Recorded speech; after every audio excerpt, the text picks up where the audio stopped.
Julian Assange's internet has been cut. Of course, Julian Assange is the founder of WikiLeaks, and they've been pretty busy leaking documents on Hillary Clinton recently. So his internet gets cut. Ecuador released the following statement on cutting his internet. Remember, he's in the Ecuadorian embassy, I believe, in the UK. They said the following. Ecuador granted political asylum to Julian Assange in 2012 based on his legitimate fears of political persecution because of his journalistic activities as the editor of WikiLeaks. In recent weeks, WikiLeaks has published a wealth of documents impacting on the U.S. election campaign. This decision was taken exclusively by that organization. The government of Ecuador respects the principle of non-intervention in the internal affairs of other states. It does not interfere in external electorate processes, nor does it favor any particular candidate. Accordingly, Ecuador has exercised its sovereign right to temporarily restrict access to some of its private communications network within its embassy in the United Kingdom. This temporary restriction does not prevent the WikiLeaks organization from carrying out its journalistic activities. Ecuador, in accordance with its tradition of defending human rights and protecting the victims of political persecution, reaffirms the asylum granted to Julian Assange and reiterates its intention to safeguard his life and physical integrity until he reaches a safe place. Ecuador's foreign policy responds to sovereign decisions alone and does not yield to pressure from other states. Okay, yeah. This is confusing. So this happens also at the same time. They said that RT, so Russia Today, the TV network, their accounts were frozen in the UK. RT UK's accounts were frozen. And this all happened at the same time.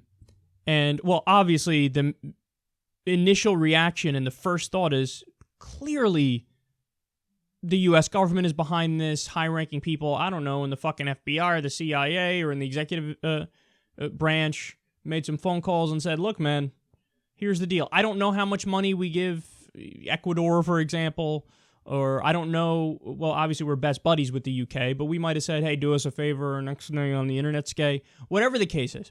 But the thing that I was stuck on is, okay, so somebody high up is behind this. But at the same time, it is true that they haven't, turned Julian Assange over to the U.S. yet. He's still sitting there in the Ecuadorian embassy. So they haven't gone as far as to say, okay, yeah, no, here he is. But they would go as far as cutting his internet. And they're saying that, oh, no, this isn't going to affect what WikiLeaks is doing. Maybe, maybe not. Who knows? I mean, I'm sure he's involved to some extent, even at this late point, with these leaks. Not that there aren't other people in the organization who can take over and kind of do all that stuff for him. But either way, it's fishy and it's strange. And, I mean, you're going after somebody with a hell of a lot of power. Former First Lady, former Secretary of State, current nominee for the Democratic Party, ultimate establishment insider. The president is campaigning for her. You got basically the entire U.S. government is against what WikiLeaks is doing, and they're trying to stop what WikiLeaks is doing. And there's a lot of misinformation that's floating around out there, too. Like Chris Cuomo on CNN said something like, it's illegal to actually have those emails. What are you talking about? No, it's not. You're a fucking journalist, and you don't know what journalism is? Obviously, you can report on that stuff. Are you kidding me?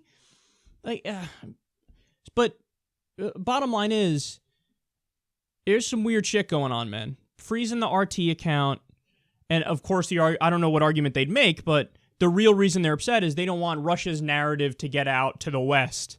They want to control the narrative in the West.